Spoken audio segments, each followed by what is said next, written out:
ভগবান তুমি সব জানো, তুমি সব করেছো, এই কথাটা বলেছিলে গান্ধারী। কখনো বলেছিলে যেদিন কুরুক্ষেত্রের যুদ্ধ শেষ, নেই আর ধনুকের টঙ্কা, কুরুক্ষেত্রের মাঠে নেই আর বীরের হুঙ্কা, স্তব্ধ শ্মশানের ন্যায় পড়ে আছে কুরুক্ষেত্রের মা। কুরুক্ষেত্রের মাঠে পড়ে আছে কত হাজার হাজার মৃত সৈন্যের দেহ। কুরুক্ষেত্রের মাঠে পড়ে আছে দুর্যোধনের শত ভাইদের দেহ। কুরুক্ষেত্রের মাঠে পা দিলে রক্তে পা ভিজে যায়।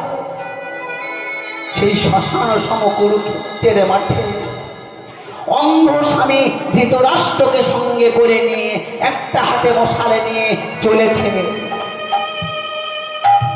গান্ধারী। কুরুক্ষেত্রের মাঠে গিয়ে একটা মৃত দেহ উল্টে পাল্টে দেখছে, কোথায় আমায় দুর্যোধন, কোথায় আমায় দুঃশাসন, কোথায় আমায় শতপুত্র। আর মাঝে মাঝে চিৎকার করে ওঠে দুর্যোধন,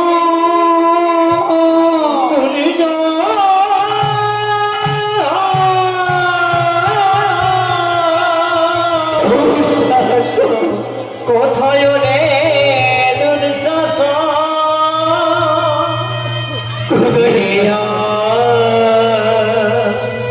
ফিরে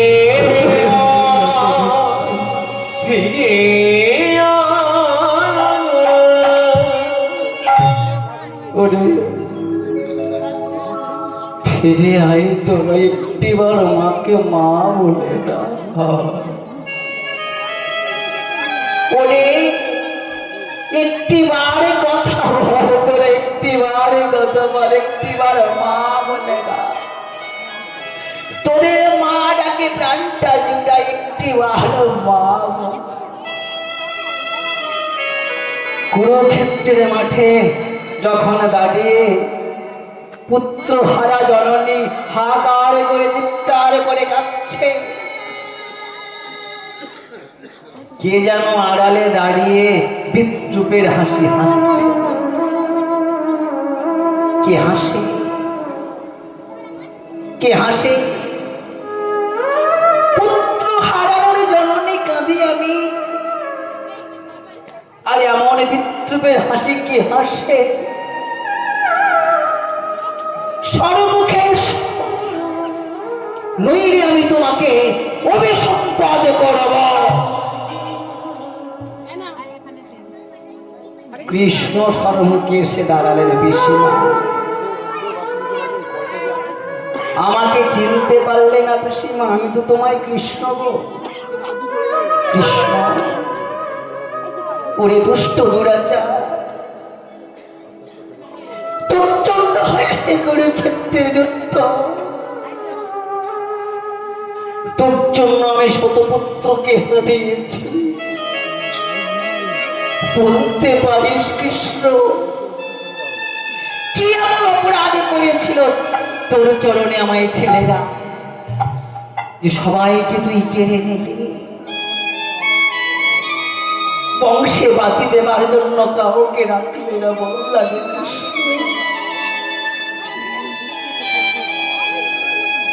কি অপরাধ করেছিল ছেলেগুলো, বল লাগে কৃষ্ণ। একজনে কি তো রাখতে পারতিস রে কৃষ্ণ, যে আমার বংশে সন্ধ্যাবেলায় সন্ধ্যা প্রদীপটুকু জ্বালাতে পারত।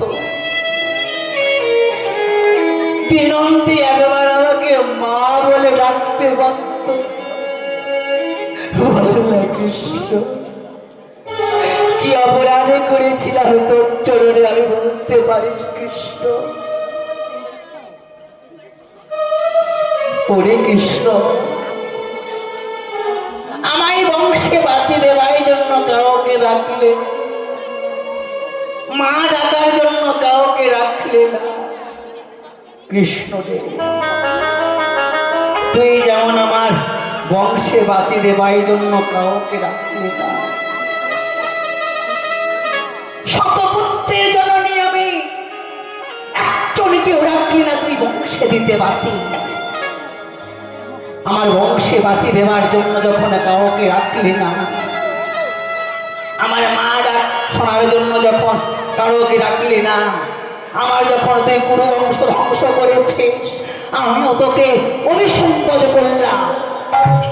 যেমন তুই আমার কুরু বংশ ধ্বংস করেছিস, আমিও তোকে বললাম, আমিও তোকে অভিসম্পদ করলাম। তোর যদু বংশ ধ্বংস হবে, তোর যদু বংশ ধ্বংস হবে কৃষ্ণ, তোর যদু বংশ ধ্বংস হবেই হবে। পিসিমা, তোমার ওই অভিসম্পদ আমি মাথা পেতে নিলাম পিসিমা, কিন্তু বলো তো পিসিমা, শুধু আমি চেয়েছিলাম, তুমি চাওনি? তুমি যদি না চাইতে, যুদ্ধটা হোক, তুমি যদি না চাইতে, তোমার মনে আছে সেই দিনের কথা? কোন দিনে? না যুদ্ধের আগের দিনে তুমি কি বলেছিলে? মনে আছে তোমার? যুদ্ধের দিন তুমি কি বলেছিলে? যুদ্ধের আগের দিনে কি বলেছিল আর যুদ্ধের দিনে কি বলেছিলেন গান্ধারী?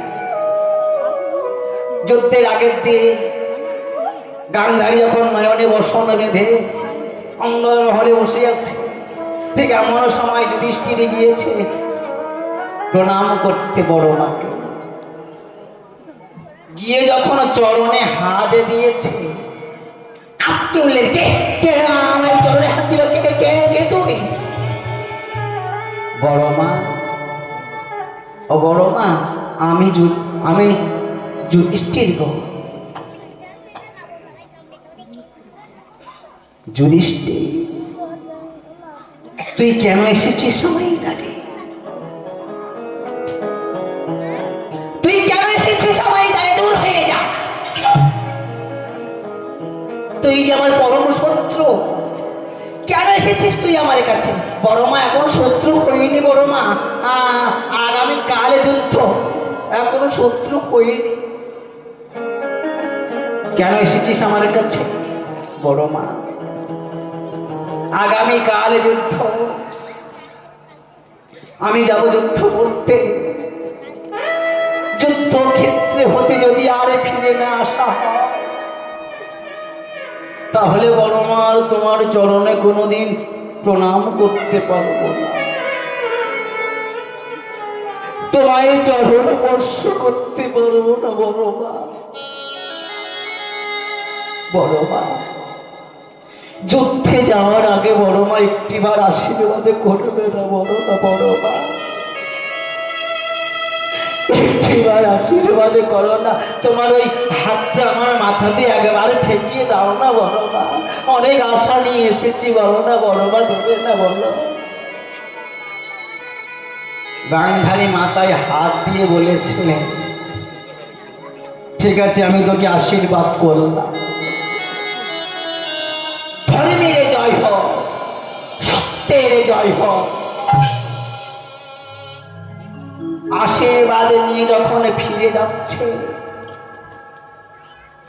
দেখতে পেলেন কে? দুর্যোধন। চিৎকার করে উঠলেন, মা মা,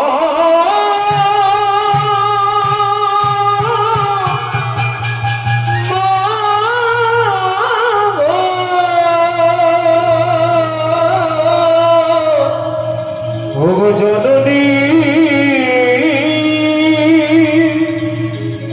জন্মভূমি মা।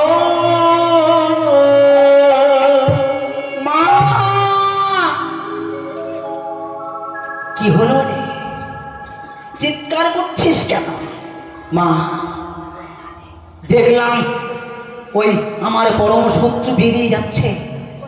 কেন এসেছিল মা আমায় ধারে? কেন এসেছিল আমায় ধারে বলো মা একবার? আশীর্বাদ চাই, আশীর্বাদ। হ্যাঁ, আমার কাছে আগামীকাল তো যুদ্ধ, তাই আমার কাছ দিয়ে আশীর্বাদ নিতে এসেছিল। আশীর্বাদ দিয়েছ? দিয়েছি। কি কি আশীর্বাদ দিলে মা?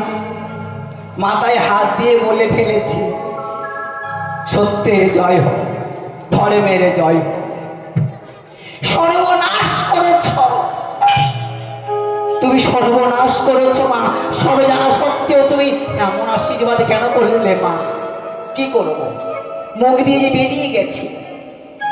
একটা কাজ কর, যখন মুখ দিয়ে বেরিয়ে গেছে আর তো আমি কথাটা ফিরিয়ে দিতে পারবো না। একটা কাজ কর, আজ রাতে তুই আমার কাছে উলঙ্গ অবস্থাতে আসবি। এলে আমি তোকে আশীর্বাদ করব, আমি তোকে বর দেব। দেখিস বাবা, লজ্জা করিস না যেন। তুই মায়ের কাছে আসবি, লজ্জা নেই, আসবি বাবা, উলঙ্গ অবস্থাতে আসবি। রাত্রি 12টা,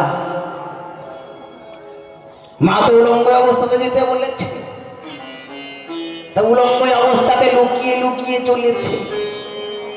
কেন? আমি রাজা, আমার একটা সম্মান আছে। যদি কেউ দেখতে পায় আমাকে পাগল রাজা বলবে না। রাতের অন্ধকারে লুকিয়ে লুকিয়ে যখন চলেছে, ওমা সবার চোখ ফাঁকি দেওয়া যায়, একজনের চোখে ফাঁকি দেওয়া যায় না। মন্দিরে বসে আছে, ফাঁকি দেওয়া যায়, সবার চোখ এড়ানো যায়, তার চোখ এড়ানো যায়। একেবারে সর্বমুখে হাজির। ছি ছি ছি ছি ছি, তুমি কি পাগল হয়ে গেছ? কৃষ্ণকে দেখা মাত্রই লজ্জা নিবারণ করে দাঁড়িয়েছে। তুমি কি পাগল হয়ে গেছো? এই উলঙ্গ অবস্থায় যাচ্ছ কোথায়? মা যেতে বলেছে, মা আমাকে বর দেবে। বাহ, যাও মা বর দেবে, যাও বরটা নিয়ে এসো। কিন্তু যখন ছোট ছিলে তখন লজ্জা বলে কিছু ছিল না, এখন তো বড় হয়ে গেছ, এই অবস্থাতে মায়ের কাছে যেতে পারবে? একটা কাজ করো, আমাকে দেখে যতটুকু লজ্জা নিবারণ করেছো ততটুকু লজ্জা নিবারণ করে মায়ের কাছে যাও। কিন্তু আমি যে বসন গ্রহণ কিছু আনিনি। বলে কি হবে বসন? আমি ব্যবস্থা করে দিচ্ছি। কি ব্যবস্থা? ওই সর্বমুখে দেখতে পাচ্ছ কদলী বৃক্ষ? বলে হ্যাঁ। কত কলা গাছ, ওই কলা পাতা কেটে পরে নিয়ে দুর্যোধনকে কলা পাতা পরিয়ে দিলেন কে? কৃষ্ণ। আর কলা পাতা পরে চলেছেন কোথায়? মায়ের কাছে। মা তো একেবারে নয়নে বসন বেঁধে বসে আছে। মায়ের কাছে গিয়ে বলছে, মা আমি এসেছি, আমার এই বরটা। মা নয়নে বসন খুলছে, বসন খুলে পা হতে আপাদ মস্তক পর্যন্ত যখনই দেখেছে, দেখা মাত্রই চমকে উঠলে, চিৎকার করে উঠলে, এ কি করেছিস তুই? তুই এ কি করেছিস? তুই মাকে বিশ্বাস করলি না, তুই কলা পাতা পরে আমার কাছে কি করো? কৃষ্ণ তো পরিয়ে দিয়েছে। বলে ওরে কৃষ্ণ তোর সঙ্গে ছলনা করেছে জানি। আমি যতটুকু তোর নয়ন ভরে দেখতে পেলাম, তোর শরীরকে ততটুকু লোহার চেয়ে বেশি শক্ত হয়ে গেল। ওই ভীমের গদা, 80 মনে গদা তোর কিছু করতে পারবে না। কিন্তু যতটুকু আমি দেখতে পেলাম না, ওটাই তোরে কাঁচাই রয়ে গেছে বাবা, আমার আর কিছু করার নেই। তাই যেদিন ভীমের সঙ্গে গদা যুদ্ধ হয়েছিল, যেখানে মারছে একেবারে লোহা পেটার যেমন আগুন জ্বলে ওঠে তেমন অবস্থা। কৃষ্ণ দূর থেকে বারে দেখিয়ে দিচ্ছে, এখানে কৃষ্ণ ওখানে দেখায় কেন? ওখানে মানে ওখানে এবার তুমি ভঙ্গ করেছিলেন গো, করেনি? সব চালাকি তার। তাই আজ এটা গেল প্রথম দিনের কথা। দ্বিতীয় দিন তুমি কি বলেছিলে মনে আছে? কি? যেদিন যুদ্ধের সাজে সেজে দুর্যোধন চলেছেন যুদ্ধ করতে যাওয়ার আগে যখন তোমার কাছে আশীর্বাদ নিতে এসেছিল, তখন তুমি কি আশীর্বাদ করেছিলে? সেদিন কি আশীর্বাদ করেছিল গো? দুর্যোধনের মাথায় হাত দিয়ে বলেছিলে, আমি তোকে আশীর্বাদ করলাম, যথা ধর্ম তথা যশ, যদি কৃষ্ণ পাশে তুমি চাওনি, শুধু আমাকে দোষারোপ করছো, তুমি চাওনি পিসিমা?